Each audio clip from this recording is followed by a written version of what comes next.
Bria Hartley dives for Sophie Cunningham's knees, doesn't even try to avoid the collision, doesn't try to move out the way. Bria Hartley sees Sophie's legs and says, that's the direction I'm going to fall in, even though Sophie Cunningham was flat out targeted by a dirty player. Can continue to survive these things. Here you see Sophie Cunningham laid out on the floor, holding her knee. The lady was in tears, crying as Lexi Hall approached her to help her. I think it's one of those things where people are looking too much into things. Smiling or nothing intentional happens in basketball. And on the other hand, Sophie hard fouling a player, like, yeah, she got called for attack. Like, I think we're looking too much into this. I think we are looking too much into this. And it looked like Stephanie White is extremely emotional after this hard-fought game. Sophie Cunningham family is extremely pissed off. This is it. The video that's got the entire basketball world spinning. The moment Sophie Cunningham's season seemed to end. Not with a championship, but with a shriek of pain and a brutal, knee-smashing collision, courtesy of Bria Hartley. You saw the replays. You saw the grin. But what really happened in those explosive seconds, and has the WNBA finally crossed a line fans can't ignore? Let's rewind. The arena's electric. Sophie Cunningham, fan favorite, rising star, pacing the court, torching defenders. Then, like a bad horror flick, Bria Hartley comes sliding in. It isn't an accident. Eyes on knees, not the ball. No defensive move, just a calculated collapse right into Sophie's leg. Cunningham shrieks, clutches her knee. Teammates and trainers sprint over, gasping. Lexi Hall on the verge of tears trying to help her up. And the camera catches it, the moment that broke the internet. Bria Hartley isn't just unfazed. She's smiling, grinning. That's when a basketball game became a national incident. This is Bria Hartley right here, grinning from ear to ear with Sophie Cunningham smiling. grabbing Angel Reese's ponytail. What are we, in preschool?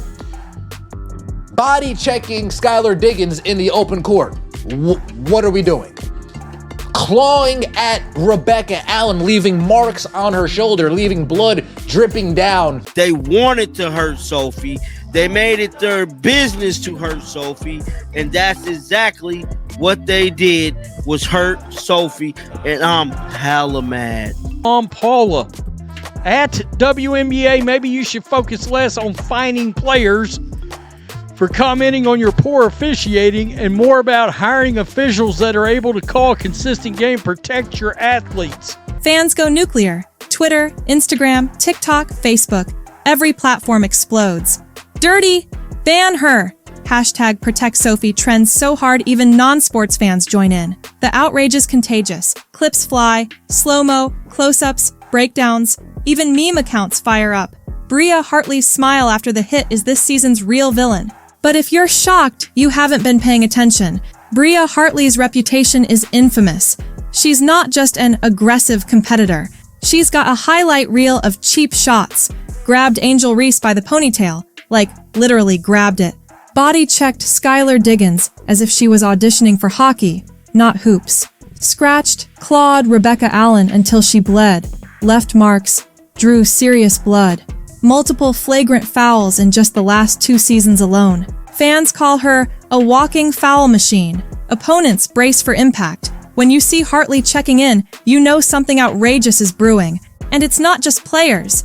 Sophie Cunningham's own family takes to social. Her mom, her sister, both calling out the league and the refs. You fine Sophie for calling out bad, officiating, but let Hartley collapse knees for fun?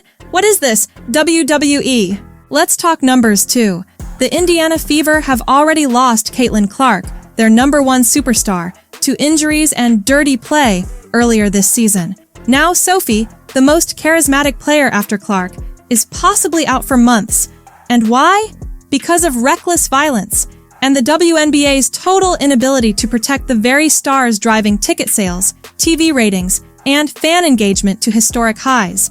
It doesn't end there. The league's response? A 1-game suspension, maybe 2. Fans are seething. Analysts demand 20 games, salary forfeiture, a message sent loud and clear.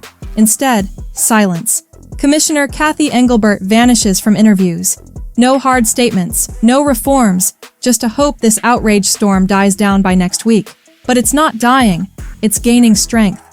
That has emerged with Bria Hartley smiling and laughing over this incident of Sophie Cunningham being hurt. That chick grinning after Caitlin Clark got falling into Sophie Cunningham's knees. Bria Hartley is a dirty player. There's no other way to slice this cake. There's no other way to explain. Watch out for Bria Hartley because she's a dirty ass player. I think we are looking too much into this, like Bria Hartley smiling after Sophie Cunningham ending up getting injured. It's just emotional, guys. I'm hella mad. Hartley need to be suspended on a major level completely. Probably at this point she's more dirtier than DJ Carrington. Multiple ex-players and current stars chime in. If the league won't protect us, who will? Commentators and influencers compare Hartley's play to intent to injure, not competition. Dr. Brian Sutterer, injury expert, weighs in. Sophie likely suffered a torn MCL or knee dislocation. If an ACL, season over. Even an MCL, weeks, maybe months on the shelf. This isn't basketball anymore, he says. It's destruction disguised as defense. The damage goes beyond the scoreboard. Younger fans who just started watching for Clark and Sophie see their heroes hospitalized. Families who bought season tickets in hopes of seeing legends made now watch heartbreak and violence instead of highlights. Even sponsors are on alert. Who wants their brand tied to a league known for injuries and controversy? And the tech age amplifies it. Every angle is available. Slow motion breakdowns, player reactions, even sideline mics picking up tears and angry shouts. Fans are forensic, breaking down Hartley's body language, analyzing the timeline, drawing receipts from old games to prove a pattern. There's no way to hide the truth. But there's another dimension, league hypocrisy. Cunningham called out the refs for ignoring dangerous play. She gets fined. Hartley smashes knees. She keeps playing. The WNBA's message, intentional or not, stars aren't safe here. Fans know it. Sponsors know it. Even rival leagues are starting to poach talent by promising safety and respect. The backlash is reaching historic proportions. Fans demand a lifetime ban for Hartley. Icons like Sue Bird and Diana Taurasi, long retired but still influential, start speaking up. Protect your talent or lose your audience. The union, usually silent, signals possible action if things don't change. Will Congress get involved next? After all, a national audience just watched a star fall and a repeat offender laugh at the chaos. It really is. There's a lot of people celebrating this injury. And guess what? You can imagine who it is. This is Hartley right here coming in. Slide over right there, and Hartley just kind of falls and she crushes in on the knee of Sophie right here. She went down. Sophie Cunningham got into it with early in the season. What are the odds? What are the odds this incident takes place with Bria Hartley, a player that's found herself in the center of flagrant fouls, in the center of pulling ponytails many times this season? Can somebody please explain those physics again? Don't want to hear it, because this is a dirty player. All the defending that people might want to do, because there are some defenders out there, believe it or not, all the defending people might want to do for Bria Hartley, she deserves none of it. Bria Hartley doesn't even deserve to be on a roster in this league. Sophie Cunningham's family saying, what's going on here? You guys are calling out Sophie Cunningham, finding Sophie Cunningham for calling out the officiating. Meanwhile, you're letting players just take dives. As for Hartley, the internet shreds any defense. She slipped. It was momentum.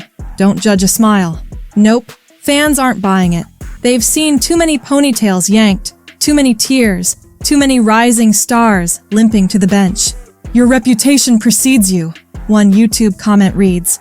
And this time, the evidence is everywhere. And still, the WNBA powers on, hoping tomorrow's game will erase the controversy. But damage lingers. If Cunningham is out for months, so is much of the Fever's season. If this keeps happening, so goes the WNBA's ticket bump, new sponsors, and the fresh generation of fans who came for heroics, not hospital visits. The question now isn't, was it intentional? It's, how much more can fans take? So, what next? Twitter, Q, and As, podcasts, sports talk all ask, should Hartley be suspended for the year? Should the officiating crew be fired on the spot? If the league won't fix its problems, who will protect the next Sophie, the next Caitlin Clark? Drop your take in the comments, make your meme, call out the league. Because this isn't just outrage, it's a fight for the soul of a sport. And right now, the brightest stars are getting dimmed not by rivals, but by a system too scared to act. This isn't just drama, it's a turning point. The WNBA can double down on weak punishment, hope it all goes away, and watch ratings sink. Or it can stand up for its athletes, drop the hammer on dirty play, and protect the legends that could carry it to the next level. The league's fate and its new audience hang in the balance. What happens in the next week will decide which way women's basketball goes. Are you tuning in for highlights or hospital rooms? Are you here for chaos or for history? Let the league know, because the fight, the season, and the reputation of an entire sport just got real.